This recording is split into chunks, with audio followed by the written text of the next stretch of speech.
Welcome to Beyond the Surface. On our podcast, we highlight underrepresented voices in architecture. We'll humanize architects by uncovering who they are beyond the surface. Hi, I'm your host, Alex Sanchez, representing the Illinois Tech student chapter of the National Organization of Minority Architects. Today's episode is called Future of Design with our guest, Anne Louis. Anne Louis, AIA, is the architect and founding principal of Future Firm, a Chicago-based architecture and design research practice. Anne was co-curator of the U.S. Pavilion at the Venice Architecture Biennial 2018 titled Dimensions of Citizenship. She holds a Master's of Science in Architecture Studies from MIT and the Bachelor of Architecture from Cornell University, where she was awarded the Charles Goodwin Sands Medal and the Clifton Beckwith Brown Memorial Medal. Previously, she practiced at SOM and Bea Architects and Morphosis Architects.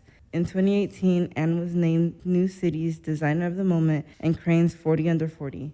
She is an assistant professor of practice at the University of Michigan, also having taught at institutions such as the School of Art Institute of Chicago, IIT, The Ohio State University, and Rice University. Thank you for being here with us today. How are you feeling? Thank you so much for having me. I'm feeling great. I'm glad you've taken your time to be able to have this conversation. It really means a lot to us. You're someone we've been wanting to talk with for a while now, so it's great to have you here. Yeah, it's super great to be here. I'm really excited that you guys are doing this podcast. I think it's really meaningful that students start publishing editorial platform projects, and I have been really enjoying listening to the other podcast episodes as well. I'm glad that you listened to them. It means a lot to us.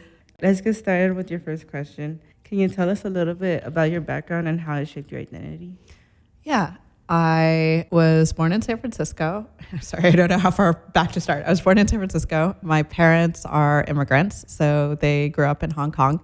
When I was growing up, my dad worked for a civil rights organization in San Francisco's Chinatown called Chinese for Affirmative Action. And they did lots of work around housing rights, workers' rights, fighting for a bilingual census, things like that, as well as working to build bridges with Black and brown communities in San Francisco.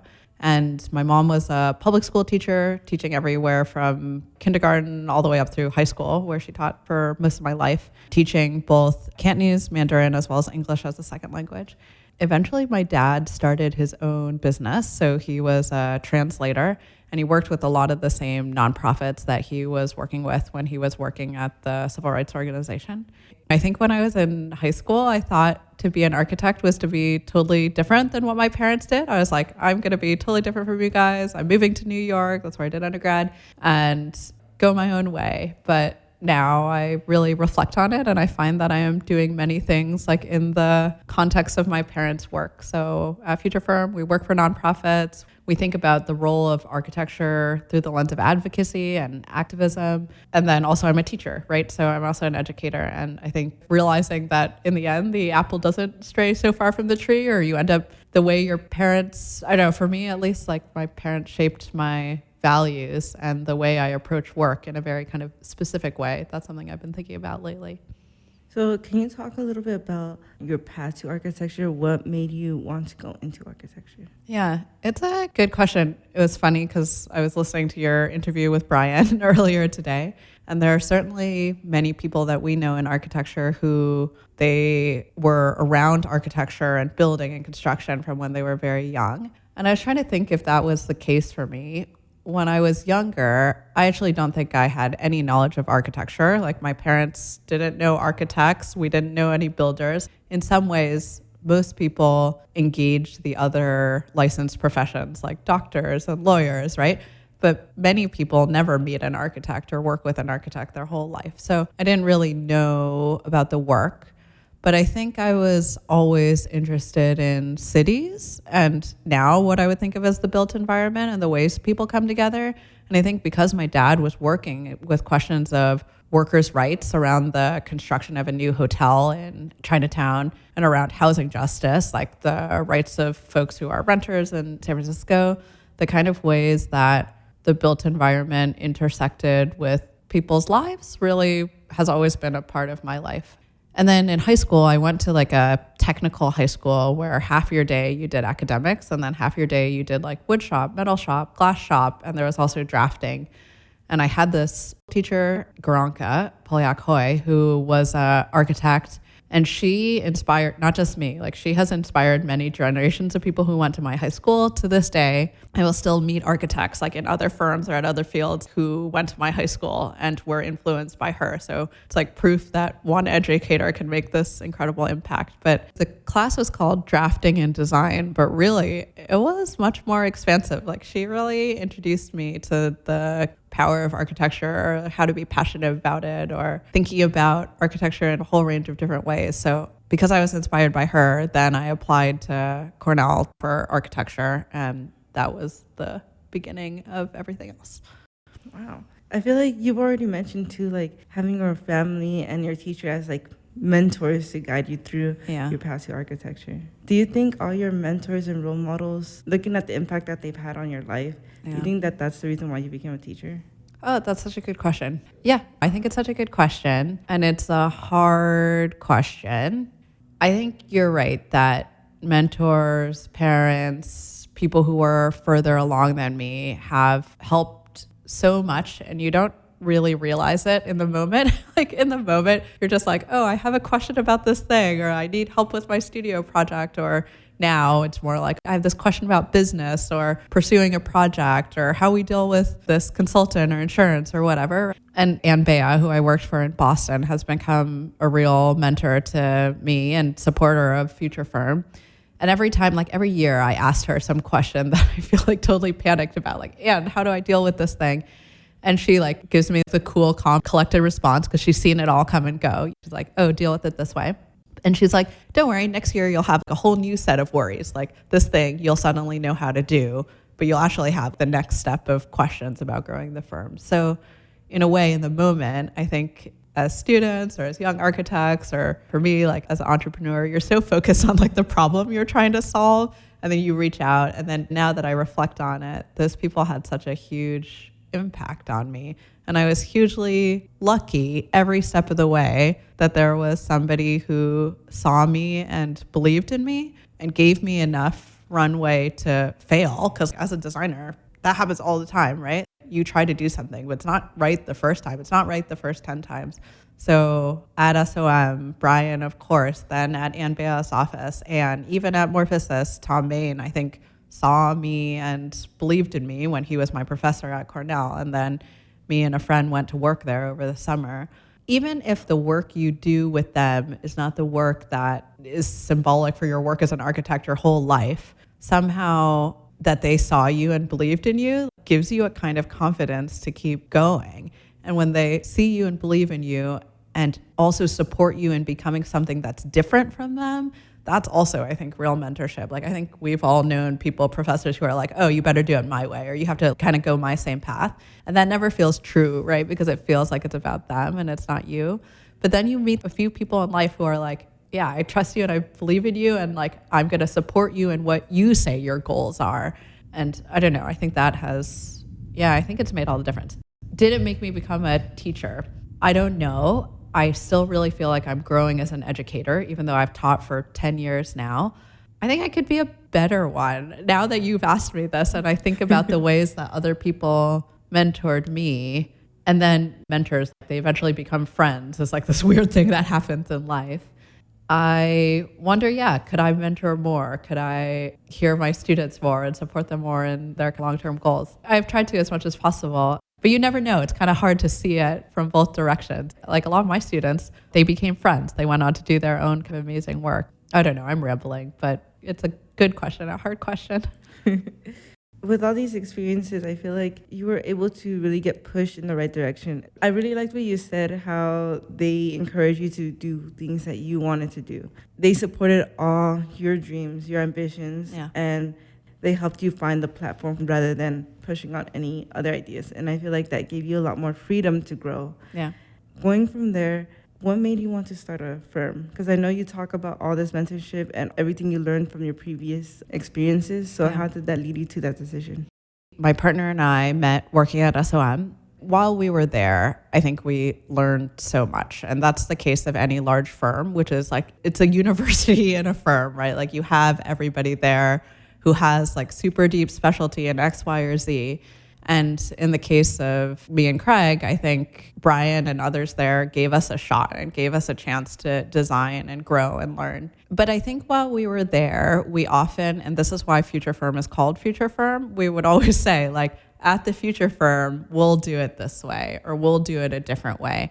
And there were things that we, not just at SOM, but at all the firms we worked at, a different way of engaging with design that we thought was out there that other firms weren't taking on. And that's not like a criticism of them. It's just saying, like, we kind of wanted to go our own way. And for me, it was really wanting to bring together many spheres of life into the design process. So when you think about like what makes a really good city, it's like, I know it when I see it. When you go to a city and there's like great public transportation, there's like great food from different cultures, there's free cultural institutions that are nurturing the next generation of artists, that when you go out at night, the city feels vibrant and alive, that you get to engage nature in public places. When you go to a city that feels like it's really working that way, you know it.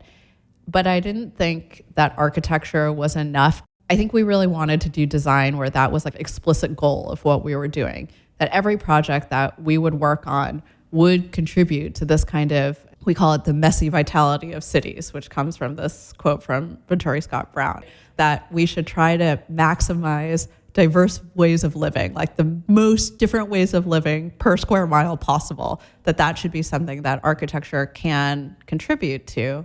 And I felt like the other firms that I was working at, that wasn't so much part of the discussion. Like maybe projects seemed more self-contained, or they seemed like they had to be an end unto themselves rather than part of a bigger network of civic life. So that is why we started Future Firm. I think we also wanted to try to see if we could build something from the ground where we weren't just designing the projects, which we do, but we're also designing the firm. So how do we design the culture of the firm? How do we shape how we engage with the team? How do we shape how we engage with clients? How do we think about bringing projects that aren't just fee-based, but also research-driven into the office? How do we try to make a practice where the practice is also the design project? That also seems like something that was really important to both me and Craig, that we felt like we had to start our own firm to really take on. You mentioned designing the firm. Can you talk about your design philosophy? This is the hardest question, I think. And I should have been better prepared to think about how to answer it for you. Certainly as an architect, over the course of your career, one expects one's design philosophy to change over time, right? I'm thinking about Italo Calvino as this author I really like. And he was politically involved, he was an organizer, but he was also this kind of incredible fiction writer. And he said, I try not to join anything that asks me to give up a part of myself. And I've always thought that was very interesting. But on the other hand, yourself really changes over time. Like my point of view as a student is different than my point of view as an employee of another firm, is different than my point of view now as an owner of a firm where I'm responsible to the team and their payroll and their families.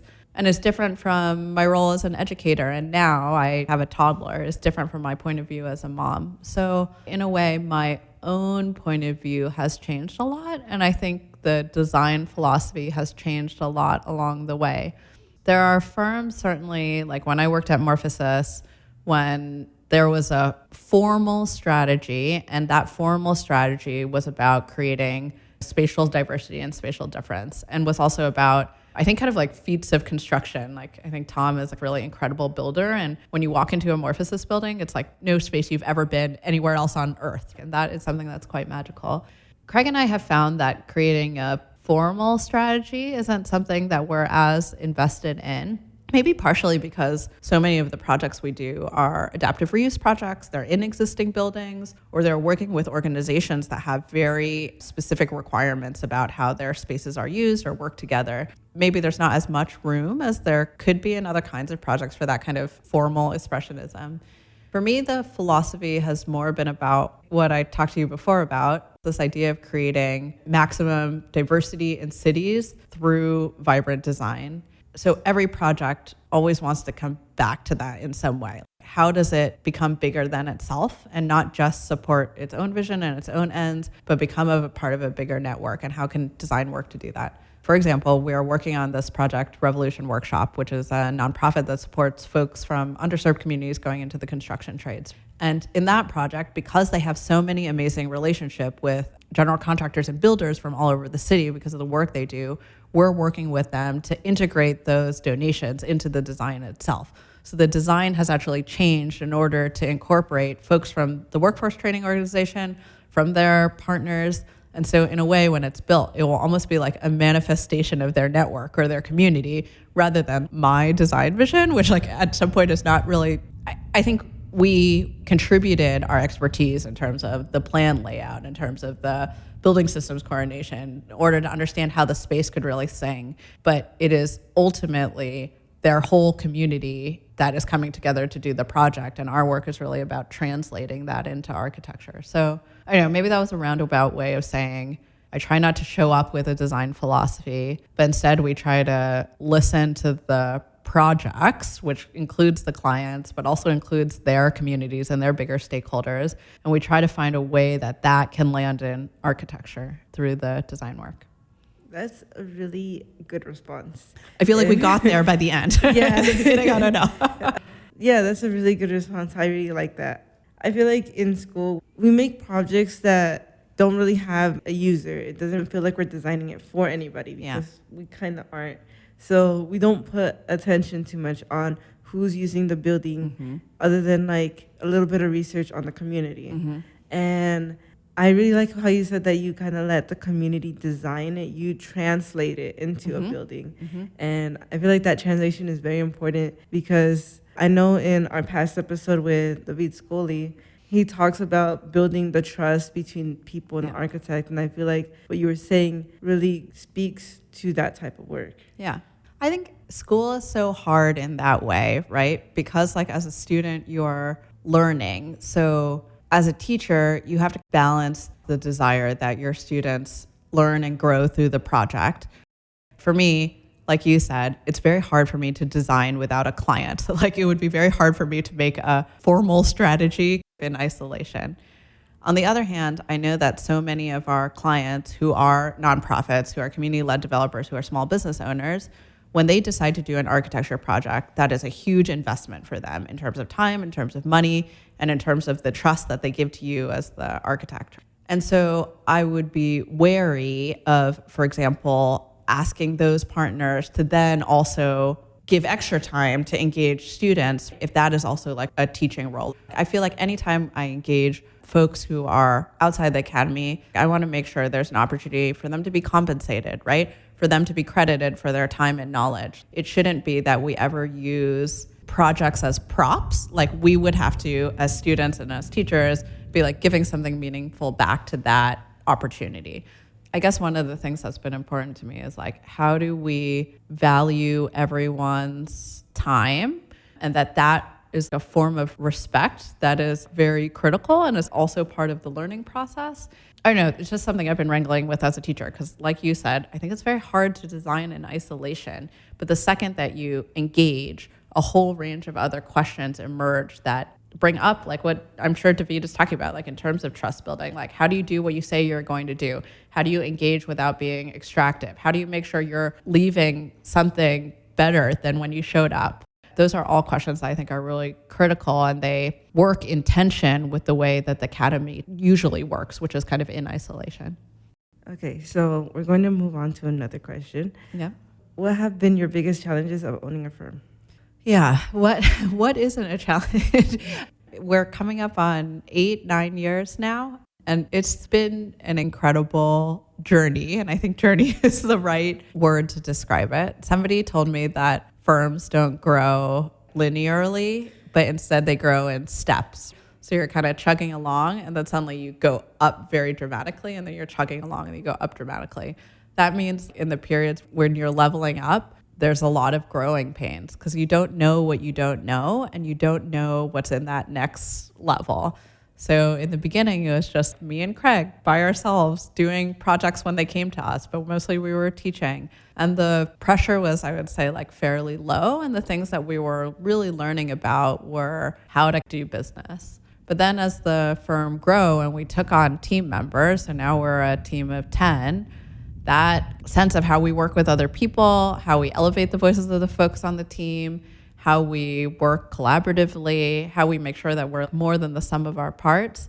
Those are like very specific things we've tried to design around in the firm rather than assuming we were just going to like go on the way that we used to be going on. So for example, most firms do like a Monday meeting where everybody gets together and looks at all the work. But at our Monday meeting, we've also started doing an ideas session where everybody goes around and gives like one unsolicited idea for the built environment. So that might be like, oh, I think we should have electric car charging in the public way, or oh, I think we should have a drive-in movie theater but on the lake that you get to by boats, or oh, I think we should look at putting back the missing L stations on the west side. But through that, those ideas sometimes become projects and they become things that we work on together. And it means that everybody at the team is considered. We really want to enforce that everybody's there because of the ideas that they bring, not just because of the hours that they put in.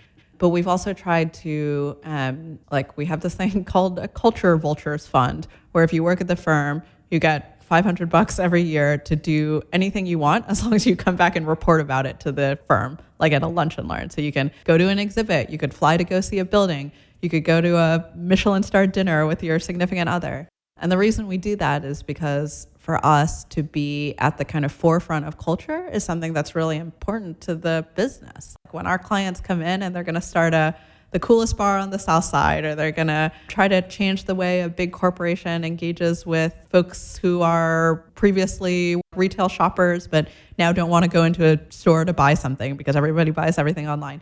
When those clients ask us, what is cool right now? What is interesting? Like, what is edgy? We shouldn't all be like, oh, we don't know. We just sit at the office and we do Revit. Like, we better be able to say, like, we went and we had this dinner that changed our lives because it was about experience instead of about service. Or, oh, we went to this exhibition of an artist whose engagement of material really transformed us. Or, oh, we went to a factory for cross-laminated timber and we saw that this is on the bleeding edge of building technology, right? That's an example of the ways that we've been trying to cultivate ideas thinking, innovation thinking in the firm. And those are some of the challenges because otherwise, as the firm grows, you can get so focused on just meeting deadlines, meeting payroll, growing to the next size. It can become so bottom line focused, but that is absolutely not what Craig and I started a firm to do. We wanted to start a firm to build amazing, messy, strange, cool cities. And so we have to find a way to keep that part of it. Otherwise, you guys don't know yet, but you will when you lead your own firms, like the daily grind of like QuickBooks and invoices and like getting yelled at by contractors, like it can take over a part of your brain and prevent you from thinking about what architects really should be giving the city, which is like ideas for the built environment. That's what our value really is in. I really like your response because you really value life and you want people to be able to live, and you won't be able to like design for people who are living if you're not living. Yes, it's just pretty much what I took away from what you were like saying. Yeah. And I feel like that's very valuable for experiences because you're always in a building, around a building, surrounded by architecture, and people who aren't like architects or know nothing of it don't understand how valuable those experiences are. Yeah. Like places you get married in, places you do like the big and the small things where you met your lover, things like that. That's all like architecture shaped your experience. And I feel like since you guys really go out and live your lives, but also design for people who are living. Yes. I like your response. I think design philosophy, when people used to ask us this, Craig and I had this answer, which is at Future Firm, we want to be, I think there's like two ways to think about this. Like, you know, when you're at a party and no one's dancing, and then one person puts on a really good song and like they start dancing and it's kind of awkward, but then everyone starts dancing and the whole party changes. We're like, we want that to be Future Firm, right? But like in a built environment kind of way. And I think you're right that it is, that's like a thing I know how to like explain on paper, which is that yeah, you just have to be going out there and dancing and living vibrantly, which I think in architecture can translate to a whole range of different things. But to encourage that, like in the end, there's like, I don't know, 50 other people around you having a dance party. And I think That's like the kind of atmosphere that we really try to cultivate, both in how we design, but and what design emerges. Because it does matter, like the place you can meet somebody you're falling in love with. Like, I don't know, when you catch eyes with someone across the dance floor, something about the built environment is happening there, right? It is the light, it is the music, it is the darkness, it is the distance of you from the person, right? Like, there are things about built environment that are happening that facilitate that moment. And certainly it's not the architecture you're going to remember in your life, but like maybe we can aspire to create those kinds of atmospheres in the work we do. And it doesn't just have to be in a club. It could also be in a park. It could also be in someone's house. It could also be in a restaurant, right? I think we could try to make that in other ways. Now that we're talking about design and designing with experience, we've also noticed that at your firm, you collaborate with artists sometimes. Can you talk about the relationship between architecture and art? Yeah, we find like lots of fellow travelers in the journey, which are other creative practitioners with whom we can support or be inspired by and produce things that are out of the norm. And I think everyone kind of intuitively understands this about art, which is it shakes you out of your experience of the everyday. And it could be as simple as a mural, right? And you see that in the street and that changes your understanding of a space, to something as complex as a piece of contemporary art that is political, that is performative, whatever. But I think that it's been a kind of natural alliance that we work with artists and I would say like cultural institutions which support artists, because there is a shared recognition that there is something beyond the everyday, or there's a different way of reflecting on the everyday that can be transformative to us as individuals and as a society as a whole. So we worked with the artist Himali Singh Sohan. She's based in London and Delhi. And we did exhibition design for her work with the curator Irene Sunwoo at the Art Institute. And like her work is incredible. It's reflecting on so many things, including climate change and the kind of toxicity in the environment and ecology, but also cultural exchange. Himali's family, they are all mountaineers in the Himalayas. So when she was growing up, her family took people on expeditions in the Himalayas. But the work that she did at the Art Institute was about how historically there had been a nuclear spy device that had been abandoned in the mountains where she had grown up during the Cold War. And what was discovered over time was that it was leaking toxic waste into this ecology. But her work tried to figure out how to document this because it was such a complex story that wasn't just about one object in a place and having measurable impact, because it was lost. Like we didn't know where the nuclear device was, and it entangled many different people from many different nations and many different historical backgrounds. And she actually in her work made the mountain the protagonist in the work. The mountain is writing this letter to the nuclear device and the nuclear device writes a letter back. And by kind of thinking about it almost as like a human relationship, we understand the like complexity of the work. Anyway, the reason I'm kind of summarizing it is because for her work, there is always this question of entanglement, meaning even we as viewers become part of the story, whether we are complicit in some of the impact of what happened or in our own communities and territories what happened, or by just engaging the work, we start to learn more about it. So at the Art Institute, you guys know, like historically, the art is there on the wall. You are sitting on the bench. There's like a rope in between you. This is the, I guess I would say, like 19th century model of museums, right? Where you look at something on the wall and you're just like in awe of it. You are like a lowly person and then you like continue on maybe to the gift shop. But Himali really wanted folks to be engaged and part of the work. So instead of benches, we did floor seating, and the rug on the floor was cut in the terrain, the topography of the mountain where the spy device was lost. So you were like sitting inside the mountain. Then we took all the art off the walls and we hung them from the ceiling. So instead, you moved inside and outside of these prints of Mount Fuji that were owned by the museum, so that actually you would sometimes see your shadow or the shadow of another person who you were there with in front of the art. So you were really part of the story that was being told. And I think in projects like that and the other cultural institutions that we work with, we're always trying to do something that makes your experience profoundly different when you enter the space, that jars you out of the normal and asks you to kind of rethink your own role in the work, but also then leave the work and look at the world through new eyes. So I think like Hamali's work is a good example of that, but we try to do that even in kind of more subtle ways when working with exhibiting institutions, whether it's of fine art, of performing arts, or other kind of creative practices as a whole. I feel like it's going back to kind of like what we talked about earlier as architecture as translation, because you took the story that the art was telling and you made it so that people could experience it. So it's again the translation through the art. I also find that really cool because I feel like every art piece has its own purpose, but you guys really helped the artist express what this art piece meant to people. And you guys let it experience it so that they could take away their own versions of the artwork, which is so different to like any standard exhibit that I've ever heard of, where you just walk around and just look at the pictures, take pictures of the pictures. Yeah, lovely.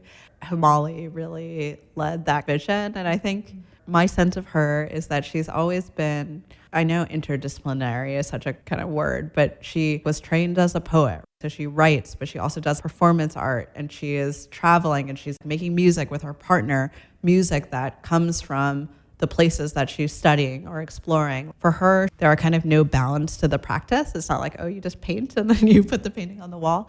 And I think because she worked like that, it gave us the opportunity to work like that too. Like, oh, exhibition design. It's not that we're just drawing a wall and saying like, oh, this is where this thing goes. But we can say, oh, we can be part of thinking about the atmosphere or the mood or the sound or the textures. Or on that project, we even, because of Hamali's work with the environment, she really wanted the project not to create excess waste. We shouldn't make a bunch of stuff and then throw it away, right? Like that would go against her vision for the project. So we actually worked with the Weaving Mill, which is a local organization, and they took all the scraps from their old projects to weave new curtains out of old fibers.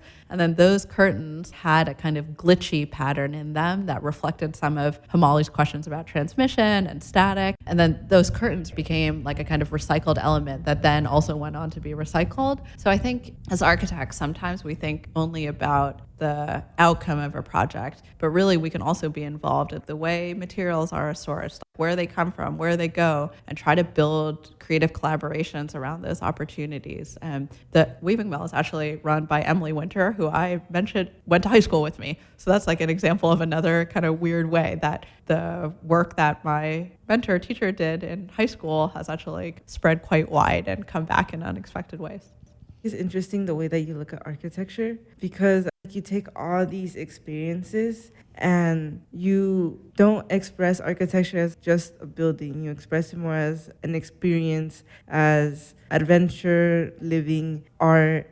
And I think your perspective on architecture is very different than what I've seen. But it's like a really good different because I've never seen architecture like that. So I like the way you look at architecture. Thank you. That's meaningful to hear it back from you because I think sometimes we struggle to put words onto it. So like the way you said experience and adventure, that feels right to me.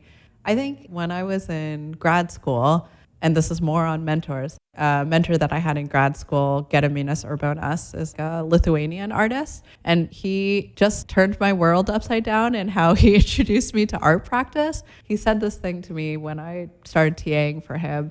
You should always bite the hand that feeds, which means in any situation, you should try to understand structures of power or of money and then critique it. And I wouldn't say that always ends up the way you would think in his practice. It isn't always that we are like naysayers or like, I don't know, angry about this or that, but that there's room in challenging the way things are for new forms of imagination and surprising new forms of imagination. So I think that we try to do that. So like in the case of that work with Hamali, it wasn't that we were trying to say like, oh, we're like against the museum, like quite the opposite. We actually think it's really exciting that the museum is supporting emerging artists and designers that way. But instead, for me, the status quo in that situation was the way we think about engaging art, that there's only one way and it's hierarchical and it's one directional. So I think in all our projects, we always try to do this, try to understand what is expected or obvious and see if there's room in that understanding to do something kind of weird or kind of odd or something that, like you said, prioritizes living or lived experience or experience in general. That feels like a goal that's quite important to me, that architecture should create space for a transformative experience that is different than the everyday. I really like how you talk about interactive experiences with architecture. How do you feel architecture contributes to public spaces and community growth? Yeah.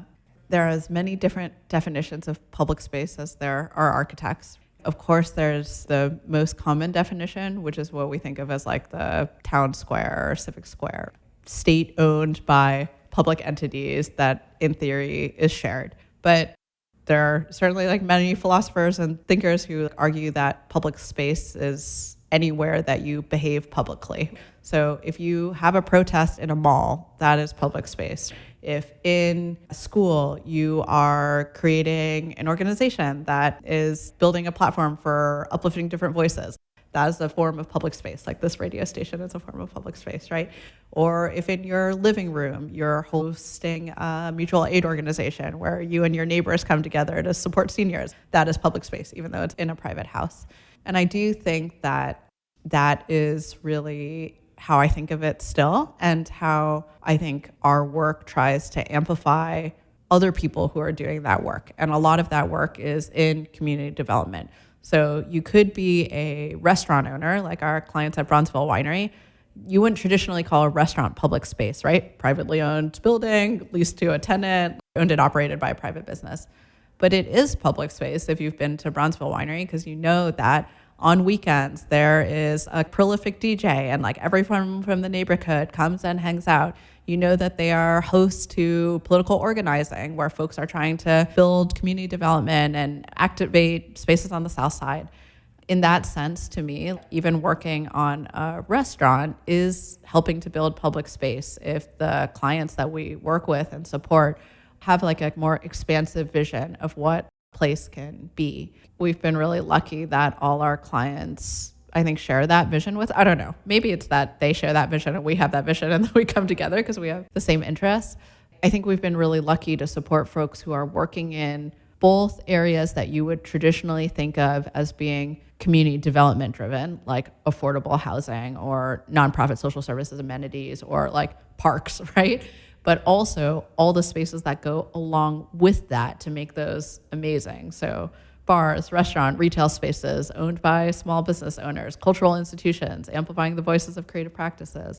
I think for me, my point of view is just the town square is not enough, not just like that empty space that often is not as public as we maybe think about it is in the abstract, but instead that we have many diverse spaces of publicness where different folks can come together in different ways. That seems to me the kind of core of what I am interested in, both as a designer, but also just as a person who lives in cities.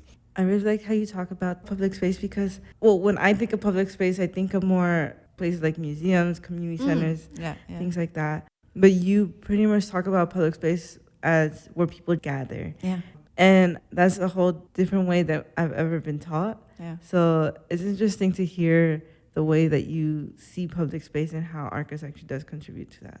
I mean, you got it earlier when you said like somewhere where you might meet your significant other. Like if two people can engage each other in a way that is not prescribed necessarily by our shared understanding of the space itself, then I think it's public space. Like one of my favorite directors, Wong Kar-wai, is a Hong Kong movie director. There's this incredible film, In the Mood for Love, where two people are kind of falling in love slowly, but they are resisting it for various reasons.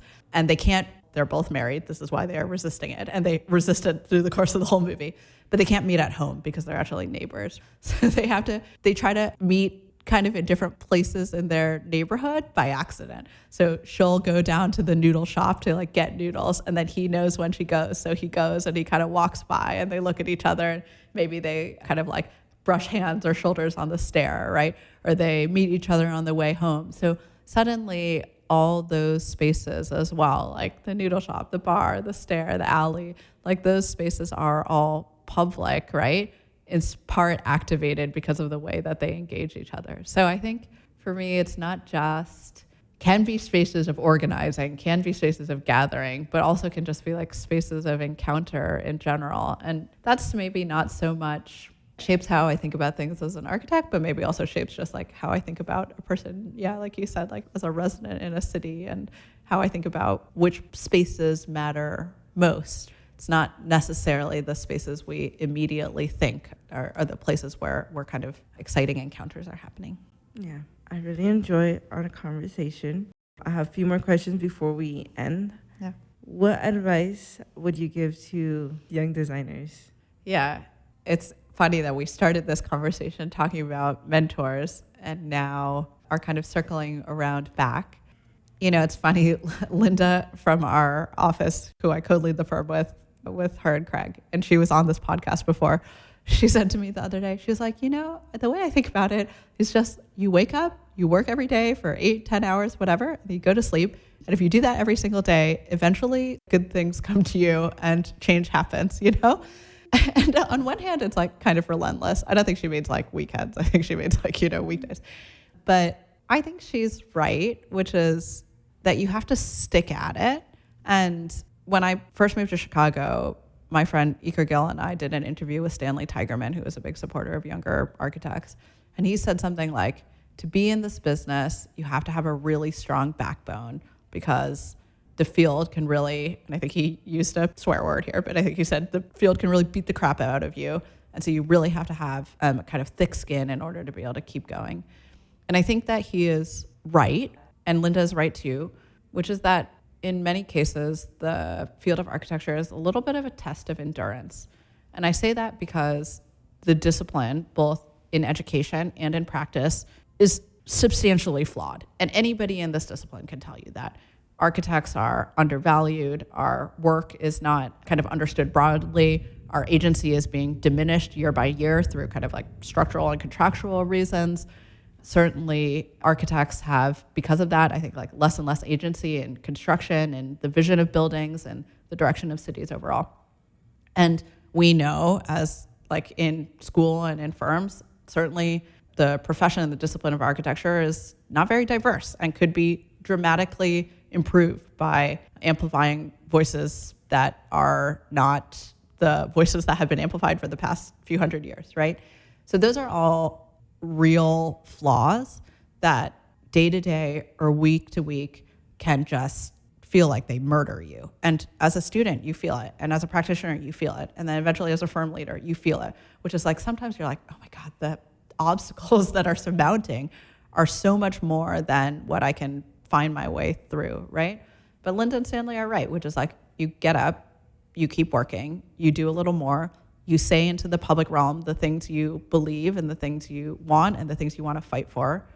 You align yourself with your own people, with people who share your values, so that when you have a bad day and something inevitably awful happens, that you have your people around you to support you who say, okay, tonight, Netflix, order in. Next day, we hit it again. Like we always show up no matter what. And I think like maybe enough people didn't warn me of that when I was younger. Sorry, I feel so emotional about this right now. I think when I was younger, there was a sense that like it would all kind of unfold very elegantly. like you would be, I'm sure as you guys are, like top of your class, you would get the job at the top firm, you would go at the top firm, then they would promote you and you would like go, and like someday everything would be like, it would just kind of carry along. But then like all of us, as I'm sure I speak for you guys too, like our lived experience is so different. Like there's that crappy day. You feel like you've put so much into something and it doesn't land, or you come up against some sort of structural obstacle. Like people like me have been systematically excluded from like this, or this, and like there's no way to fix it. You feel like you can't change it, right? And those things can just beat you down so badly. But like, yes, my advice is you keep showing up. And in showing up, things change. Because if folks like us, like the folks you've had on your podcasts, like David and Brian, like if we keep showing up, then the rooms that we're in, we're able to change that conversation a little bit. As a young designer, your first job or in school, you like voice up, you say a little bit, you say, oh, this could be a little bit different, this could be a little bit better. You show up with your friends who have the same value. Then over time, the discipline changes. And I think that's the most important thing, which is Maybe this is like a piece of advice actually Jennifer Newsom from Dream the Combine gave me when I was becoming a mom. There'll be some days when you think, I can't do this. I just like absolutely cannot. And she's like, but then you should think to yourself, I am doing it. And then you just keep going. So I guess, yeah, those are 3 pieces of advice from other people that I give to young designers. 1, just like every day you wake up and you do work and then you go to sleep and you do it again. So even if it feels like it's not working or it feels impossible or it feels like your voice isn't landing, you still do it because over time things will change. And 2, like Stanley said, you have a tough backbone because even if there are other forces or voices out there that feel like they want to foreclose on what you have to say or your ideas, it doesn't matter. We outlast them. And then lastly, like Jennifer said, you just remind yourself, I am doing it, even on a day that feels like a bad day, and you just keep going. And I think over the course of that, that is not advice that only serves you well. That is advice that serves everyone well, because by staying in it, we change it. Yeah, that's really good advice because it's so easy to give up. Yes. It's so easy to give up. It's so easy. Especially when it feels like you're climbing a mountain, you don't see the top, you don't Yes. see it going anywhere. And at least that's how I see architecture sometimes, where I'm just like, and I'm not even in the field yet. So Yeah, I know. with endurance, things can happen. Yes. I've learned so much from every single guest that's been on here. And if there's anything that I've known by listening to others' stories is that so far, none of them have given up. Yeah, So, that's right. and to end the episode, what are your future goals? Oh, good question. I think that I'd like to see Future Firm lead the discipline in a way that creates a more integrated approach to architecture. I'd like to see us have more agency in public life and the civic realm and the development and approach to building the city. I'd like to see the firm grow in terms of how we serve the team, like in a very practical way. And I'll say this on the record, I want to raise everyone's salary. I want everybody who comes to Future Firm to feel like they're coming to Google in the sense of they are taking the job that's going to make their life better and their families' lives better. I don't know if Google is like that anymore, but like whatever, imaginary tech company, you know? And I think that I want to, like you said, start to maybe think about my role as an educator through the lens of mentorship and see how we can amplify the next generation of voices who I think are bringing to the table ideas around the built environment that are transformatively different than my generation, and figure out how to elevate those voices in a way that practice changes to meet you guys where you are and your amazing ideas and vision for the future, rather than asking the next generation to change or transform to fit the discipline and practice as it is. And then I think personally, I have a toddler now and my life has changed a lot, I think, in the last 2 years. So I'd like to find a way to, I don't know, live in this new version of myself that's a mom as well as an educator and as well as an architect that makes my life feel very balanced while also still being able to give into the world and support others in a way that I find most rewarding. You're very young, so you have a lot. You're Yes. still going to do like Yes. I mean, I read your bio and everything Yeah. earlier, so I feel like how much you've done so far is very impressive, and especially since now you have your kid, it's like a start of a new chapter in a your new life. chapter. I know. I So- know.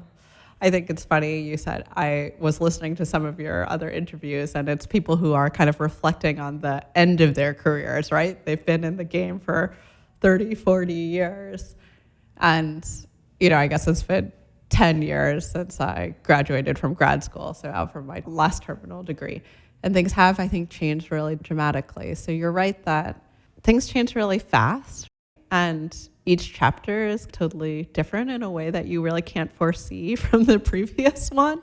But you're also right, I think, to ask about goals, because one thing I have found is like the more you say things out loud that you want, the more likely they are to happen. And I don't know if that is like a spiritual thing, like karma, or if it is a neuroscience thing, or if it is just like a practical thing. Like if you tell people, then they connect you with that opportunity. But I think you're right that it's important to say our goals for the next chapter, even if we don't really know what it brings. Yeah. I really enjoyed this conversation.